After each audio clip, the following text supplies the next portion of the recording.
તો એકલું ઘી પીને પણ કથા સાંભળી શકાય.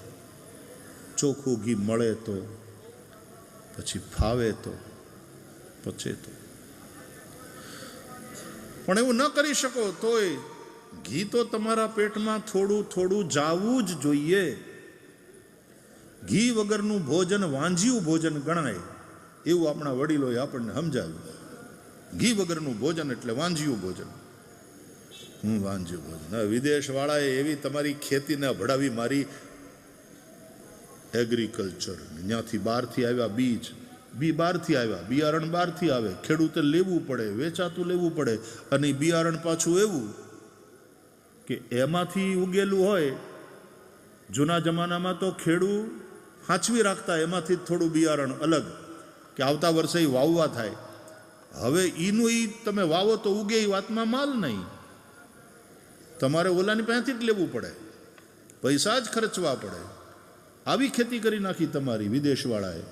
અને હજી તે આ ટેરિફ ને અંતે બધું જે હાલે છે ને યુદ્ધ આપણું, એને તો એના એગ્રીકલ્ચરના બધા પ્રોડક્ટ અહીંયા વેચવા છે કે અમને વેચવા દો, મતલબ તમારું સત્યાનાશ કાઢવા દો.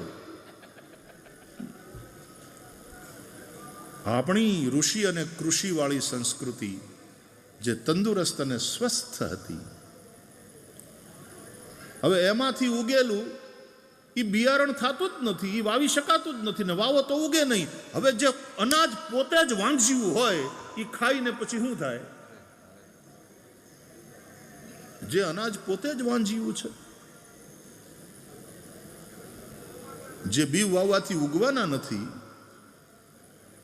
આપણે વાંજ્યું અનાજ ખાતા થઈ ગયા છીએ અત્યારે. એટલે ઘી વગરનું ભોજન પણ વાંજ્યું ગણાય. રોટલી તો કે ઘી ચોપડો, બાજરાનો રોટલો પૂડિયો ઉખેડો, 2 ચમચી ઘી પધરાવો. ખીચડી ખાટો કરો, ઘી નાખો. લાપસી ખાટો કરો, ઘી પધરાવો. ઓરમું બધાયમાં ઘી આવે. લાડવા કરો, મોહનથાળ, એની માથે તો આમ ઘીની આખી લેયર એવી આમ ફેલાઈ ગઈ હોય. પછી ઘારી, આ બધી મીઠાઈઓ બને ઘીમાં. ઘી ઘી ઘી ઘી અમૃત છે. પંચામૃતમાં ઘૃત અમૃત છે. ઘૃતમ ઘૃત પાવાન પિબત વસામ વસા પાવાન પિબતાંત હવિર મંત્ર ભણાય છે. ભગવાનને ઘીથી સ્નાન, દૂધથી સ્નાન, દહીંથી સ્નાન, ઘૃત સ્નાન, મધુ સ્નાન, મધ, શર્કરા સ્નાન, સાકરથી. પંચામૃત. આપણને ડૉક્ટરોએ બીવડાવ્યા કે ઘી કોલેસ્ટ્રોલ વધે, કોલેસ્ટ્રોલ વધે, કોરી રોટલી ખાઓ, કોરી રોટલી ખાઓ. હવે હું અમેરિકામાં જમતો હું છું, તો ત્યાં કોઈક ડૉક્ટરને ત્યાં ઉતરું ને તો ડૉક્ટર સાહેબ પોતે ઘી પીરસે. મેં કીધું ડૉક્ટર તમે તો ના પાડતા હતા. તો કે નહીં, હવે અમે એમ કહીએ છીએ કે 2 ચમચી તો જવું જોઈએ પેટમાં. ઘી અમારા વડીલો પહેલેથી જ કહેતા હતા. હું કામ તમે અમને ભરમાવ્યા ભાઈ સાહેબ? અત્યારનું આ મેડિકલ સાયન્સ એવા તમને ભરમાવે છે. આજે તમને જે વસ્તુ કરવાની ના પાડે, પછી થોડા વર્ષ પછી એના પાછા કે હવે એ કરો. બોલો ચારકોલ ને મીઠું, તો કે એ તો બહુ દાંતને ખરાબ કરી નાખે, આમ તેમ કોલસો ને મીઠું. હવે આપણે એ જ પાવડર આમ દાંતે ઘહીને મોટા થયા. એટલે હવે પછી જે પેસ્ટ વેચે એની અંદર આમાં કોલસો ને મીઠું છે. તમે એ જ કરતા હતા.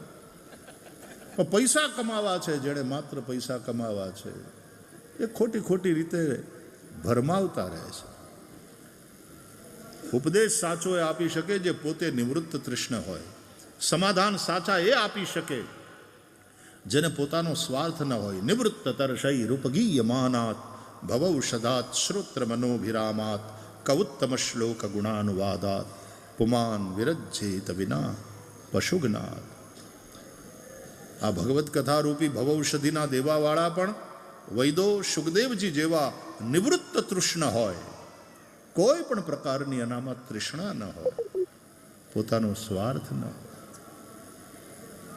રાજા પરીક્ષિતથી પૂજાવા માટે ને રાજા પરીક્ષિત જેવો સમ્રાટ કથા સાંભળે તો આપણું નામ થાય કે આ તો એવા મોટા વક્તા છે કે સ્વયં સમ્રાટ પરીક્ષિત પલાઠી મારીને બેસી ગયા અને એમની કથા સાંભળી, એવું નામ થાય. એટલા માટે સુખદેવજી થોડી કથા સાંભળાવે છે. જિनको ન ચાહીએ નામ ન ચાહીએ દામ. શરૂઆતમાં જ સુખદેવજીએ સ્પષ્ટતા કરી રાજા પરીક્ષિતની સામે કે સાંભળ, તને બહુ આ શ્રાપ થયો છે ને હવે તક્ષક કરડવાનો છે ને એ સાંભળીને હું આવ્યો શીખ્યો, ત્યારથી આ કથાએ મારા ચિત્તને એવું પકડી લીધું છે કે હવે આ કથા કર્યા વગર મારાથી રહેવાતું નથી, એટલે કરું છું. ગૃહીત ચેતા રાજર્ષે આખ્યાનમ યદધીતવાન. બાકી તો નિર્ગુણમાં નિષ્ઠિત છું, પરિનિષ્ઠિતોપી નૈર્ગુણ્ય. ઉત્તમ શ્લોક લીલયા ગૃહીત ચેતા રાજર્ષે આખ્યાનમ યદધીતવાન. હવે આ કથા ગાયા વગર કયા વગર મારાથી રહેવાતું નથી. અને બંધન એ કે જેને તેને કહેવાતું નથી. એટલે તારા જેવો કોઈક સુપાત્ર મળી જાય અને પછી કહેવાનું મળે ત્યારે હું એ ખીલું. એ મારો પોતાનો નિજાનંદ છે. તો સુખદેવજીને શું જોઈએ છે? એને કંઈ નામ, નેમ, ફેમ કે ધન થોડું જોઈએ છે. મુનિ છે એ મૌન છોડીને મુખર થાય. પરિવ્રાજક પરમહંસ મહાપુરુષ છે, યમ પ્રવ્રજંતમ. અને એ ફરવાનું છોડી અને 7 દિવસ એક જગ્યાએ સ્થિર થઈ જાય. એને કંઈ થોડું બીજું જોઈએ છે. એવા નિવૃત્ત તૃષ્ણ મહાપુરુષો દ્વારા ગવાયેલી કથા નિવૃત્ત તરશૈરુપગીયમાનાત ભવૌષધાત. આ ભવૌષધી છે, ભવરોગને દૂર કરવાની દવા. તો ગોકુળમાં લીલા થાય છે, મથુરામાં લીલા થાય. મથુરા સૂક્ષ્મ શરીર છે, મન બુદ્ધિ ચિત્ત અહંકાર અંતઃકરણ સૂક્ષ્મ શરીર. અને એટલા માટે મનરૂપ વસુદેવ મથુરામાં રહે છે, બુદ્ધિરૂપ દેવકી મથુરામાં રહે છે, અહંકાર કંસ મથુરામાં રહે છે. પણ ત્યાં અહંકારનું સામ્રાજ્ય વ્યાપ્યું હોય, દેહભાવ મજબૂત બનેલો હોય તો એ વસુદેવ અને દેવકીને દુઃખી કરે. પણ વિશુદ્ધ મન વસુદેવ, દેવમયી બુદ્ધિ દેવકી, એના દ્વારા પ્રભુ પ્રગટ્યા અને પછી મથુરા છોડી અને ગોકુળ પધાર્યા. ભગવાન ગોકુળમાં પધાર્યા અને પછી ઉત્સવ થયો. ગોકુલ, ગો ઇન્દ્રિયો, કુલ સમૂહ, ઇન્દ્રિયોનો સમૂહ. ગોકુળ આ સ્થૂલ શરીર. આનંદ બ્રહ્મ એ જ્યારે પધારે છે, સ્થૂલ શરીરના માધ્યમથી પ્રગટે છે, અભિવ્યક્ત થાય છે. એ સ્થૂલ શરીરના માધ્યમથી બ્રહ્માનંદની અભિવ્યક્તિ, એનું નામ જ ઉત્સવ. એ જ ઉત્સવ હોય ને, વૈદિક કર્મ કરાવવાનું હોય તો વેદજ્ઞ ભણેલા ગણેલા વિપ્રને બોલાવો. બાકી જમાડવા હોય, પૂજા કરવી હોય, દાન દેવું હોય તો ગમે તે બ્રાહ્મણ માતા બ્રાહ્મણ પિતાથી પ્રગટ. ગઈકાલે બ્રાહ્મણોનું મહત્વ સમજાવતા મલુક પીઠાધીશ્વરજીએ વાત કરી. જમાડો, પ્રેમથી પગે લાગો. પણ જ્યારે કોઈ વૈદિક કર્મ કરાવવાનું હોય તો આહુય વિપ્રાન વેદજ્ઞાન.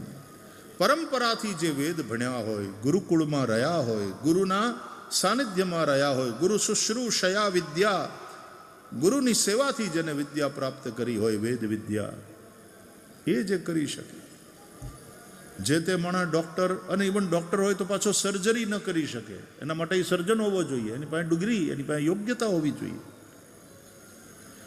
નહીં તો ખાલી ફિઝિશિયન હોય તો એ તમને દવા આપે બરાબર, પણ તમારું ઓપરેશન કરવાનો એને અધિકાર નહીં, કારણ કે સર્જન નથી. તો ડૉક્ટરીની અંદર, મેડિકલ સાયન્સની અંદર જો આટલી ડિસિપ્લિન હોય તો પછી વૈદિક વિશ્વની અંદર તો એ ડિસિપ્લિન હોવી જોઈએ ને વાલા. ભણેલા ગણેલા જેને શુદ્ધ ઉચ્ચારથી એક મંત્ર બોલતા નથી આવડતો, એ કેવી રીતે યજ્ઞ કરાવવા જાય?